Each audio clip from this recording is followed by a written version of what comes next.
हाथों को उठाइए, बोलिए हालेलुया, हालेलुया। चलिए इस पद को भी देखिएगा, 13वीं आयत को, अब आपको अच्छा से समझ में आएगा। सीधा सीधा लिखा है कि जो अपने अपराध छिपा रखता है, हालेलुया। एक बात देखिए, ये वचन सबके लिए है ना। हम अपनी जिंदगी को बेहतर कैसे करें, ये हमें प्रभु सिखा रहे हैं। अपराध एक पाप का चिन्ह है, और जो अपराध है वो एक संसार का बल है। याद रखना, जो अपराध है वे एक संसार का क्या है, वे संसार का बल है। इस अपराध की जो ताकत है वो संसार के अंदर तेजी से काम करती हैं। आप इसे रोक नहीं पाएंगे, आप इसे हरा नहीं पाएंगे। संसार में रहकर इस संसार की गंदगियों को हराना आप कभी नहीं उसे हरा सकते। अंधियारे में रह करके अंधियारे को दूर करना आपके लिए मुश्किल है। हम अंधियारे को तभी अपनी जिंदगी से दूर कर सकते हैं जब हम अपनी जिंदगी में उजियाले को स्थान देंगे। सीधा सीधा लिखा है, जो अपराधों को छिपा रखता है। छिपाने का दूसरे शब्दों में, सही शब्दों में इसको सीखें तो अपराध को अपने अंदर पालने देना, अपने अंदर उसको सेफ्टी रखना, अपने अंदर उसको सुरक्षा देना। अपराध को अपने अंदर रखना, अपराध को ये कहना कि हाँ तू सही है मेरे लिए। आप जब अपराध के प्रति अपने आप को तैयार करते हैं तो अपराध एक पाप की कैटेगरी है, एक पाप का चिन्ह है जो आपके अंदर रहकर आपके जीवन को अस्त व्यस्त करता है। आपके कंसंट्रेट को, आपके कॉन्शियंस को, आपके मन को, आपके विचारधाराओं को, आपके मानसिकताओं को डिस्मोलाइज करता है, पैरालाइज करता है, वो ख़त्म करता है आपको। जिस तरीके से एक व्यक्ति अपंग हो जाता है, वो चल नहीं पाता है, लकवा मार देता है, ठीक उसी तरीके से ये अपराध है, आपकी ज़िंदगी को, आत्मिक ज़िंदगी को लकवा मार देता है। आप फिर किसी भी उस डिसीजन को, किसी भी उस निर्णय को जो आपको आत्मिक लेवल पर ऊंचा उठा सकता है, आप उस निर्णय को अपनी ज़िंदगी में नहीं ले पाएंगे। और किसी ने कहा कि मैंने निर्णय नहीं ले पाया, किसी ने कहा कि मैं वहाँ पर कुछ नहीं बोल सका, किसी ने कहा कि मैं उस काम को नहीं कर सका। क्यों मालूम है? कहीं न कहीं ये अपराध जो आपके अंदर है, इस संसार की जो एक स्वभाव है, इस संसार का जो एक नेचर है, इस संसार की जो परिस्थिति है, वो आपके हार्ट के अंदर, आपके कॉन्शियंस में, आपके मन के अंदर कहीं न कहीं वो छिपी हुई हैं। और ये आपकी एक मर्जी है, आपकी एक वासना है, आपकी एक इच्छा है, जिसके कारण वो चीजें जो अपराध के रूप में हैं आपके दिमाग में छुपी हुई है।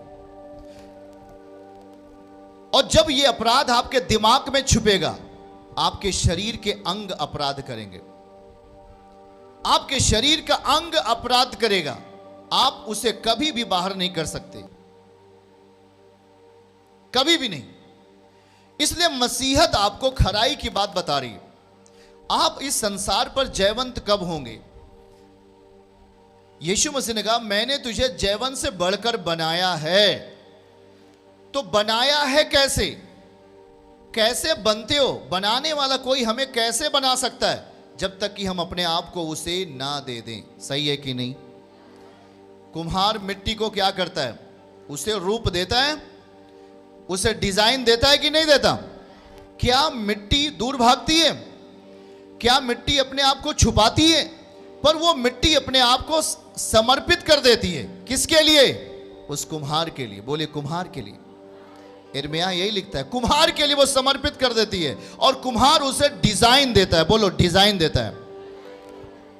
आज वैसे ठीक उसी तरीके से दो चीजें हमारे सामने दिखाई देती है इस दुनिया में। एक संसार का रूप है और एक परमेश्वर का, परम धन्य परमेश्वर का रूप है।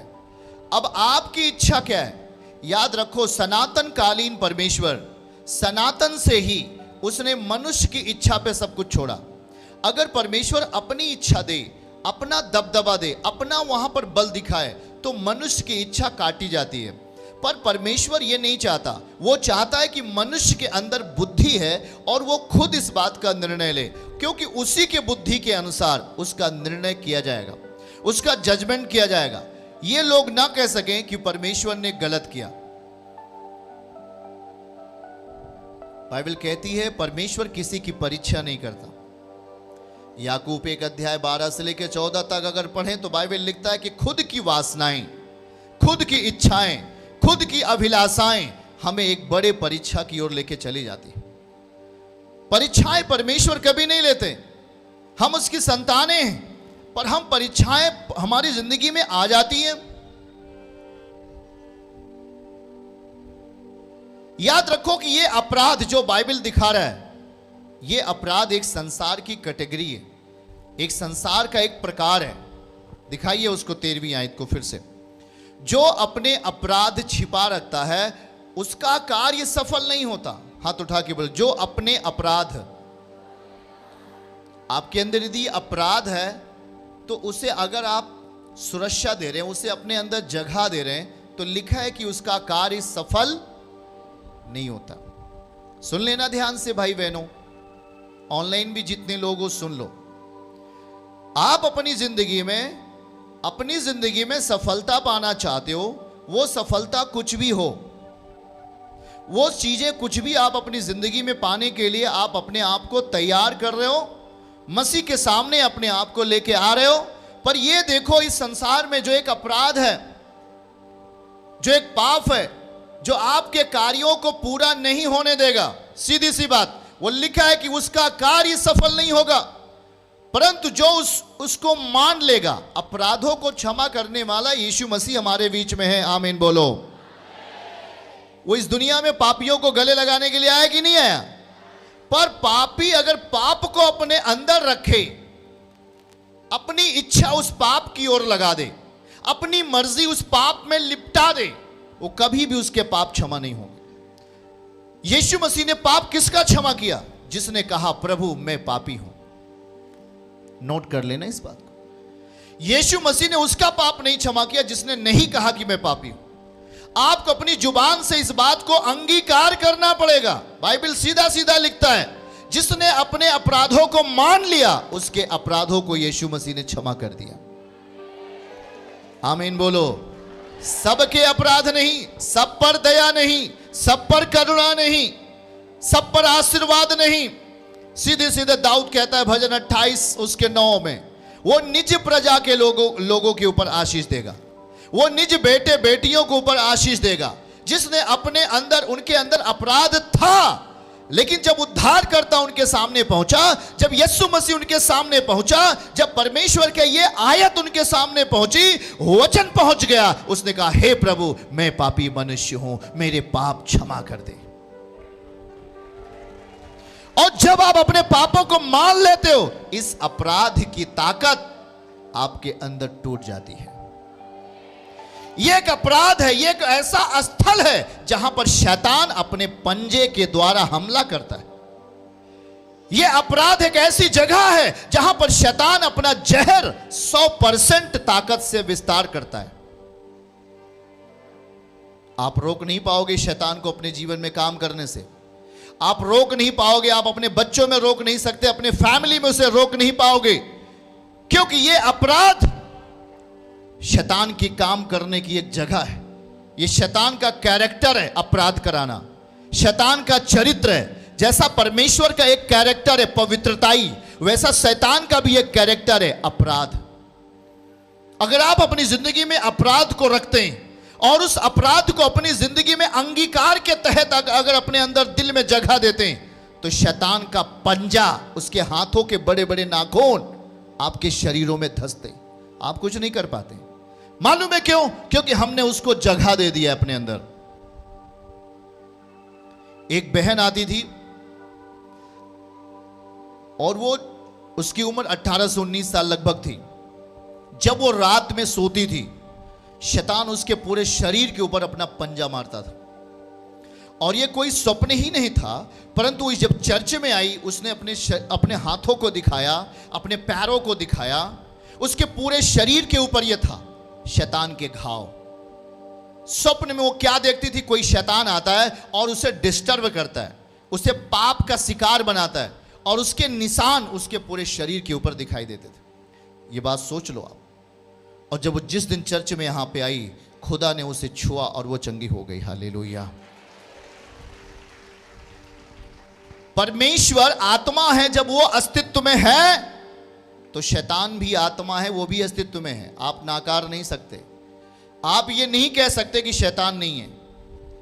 यदि परमेश्वर है तो शैतान भी है, यदि सच्चाई है तो झूठ भी है, सोच लेना। और जो झूठ है वो अपराध को गढ़ता है। इस दुनिया का पाप जो एक अपराध की कैटेगरी है, वो आपकी जिंदगी में लाता है, जहां पर शैतान अपना स्थान स्थापित करता है। आपके जीभ के ऊपर, आपकी आंखों के ऊपर, आपके कॉन्शियंस के ऊपर, आपके मनों और विचारों के ऊपर अपना स्थान स्थापित करता है शैतान। और फिर आपके जिंदगी के कार्यों को वो सफल नहीं होने देता। आप कहते हो मेरा बेटा है, ये हो जाए, मेरी बेटी ये हो जाए, ये मेरी खुद की जिंदगी कुछ अच्छे जगहों पे चली जाए। नामुमकिन, इम्पॉसिबल। आप कभी सफल नहीं हो सकते, क्योंकि ये वचन में लिखा क्या है, देखिएगा इसको। जो अपने अपराध, बोलिए, जो अपने अपराध, अपराध किसके हैं? खुद के। जो अपने अपराध, अपराध आपने किया तो वो अपराध आपका ही हुआ, और वो अपराध जब आपका हुआ तो उस अपराध के स्थान पर शैतान का हमला है। वो उसका घर बन जाता है, वो उसका निवास बन जाता है। और लिखा, जो अपने अपराध को छिपा रखता है उसका कार्य सफल नहीं होता, परंतु जो उनको मान लेता है और छोड़ भी देता है उस पर दया की जाएगी। आमीन बोलिए। किस पर दया की जाएगी बताइए जरा? जो उस अपराधों को क्या करेगा, और जो उस अपराधों को मान लेगा और उसे अपनी जिंदगी से उस बुरे काम करने को, उस प्रक्रिया को, पाप की प्रक्रिया को छोड़ देगा। 100% मैं कह रहा हूं, आप पर दया होगी। चर्च की सभी प्रार्थनाओं को और परमेश्वर के दास के द्वारा टीचिंग सुनने के लिए और अपडेट्स को जानने के लिए हमारे इस चैनल को सब्सक्राइब करें और साथ में बेल आइकन को जरूर दबाएं, ताकि जब भी लाइव प्रार्थना हो तो सबसे पहले आप देख सकें।